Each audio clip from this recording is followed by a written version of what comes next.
Planning is much easier in DDScad 18 thanks to several new cable functions. Create new cable types yourself in the Properties window, then automatically use them for other functions like creating parts, lists, and reports.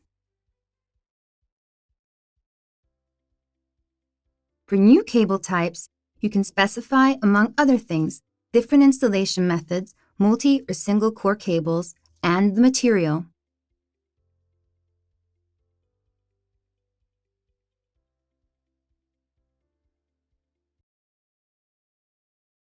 After configuration, all cables are displayed in a new drop-down list within the Properties window, where you can set your new cable type directly.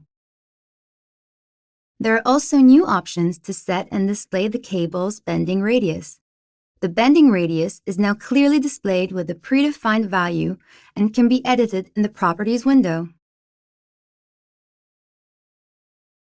The cable diameter and the bending radius can also be viewed in the workspace.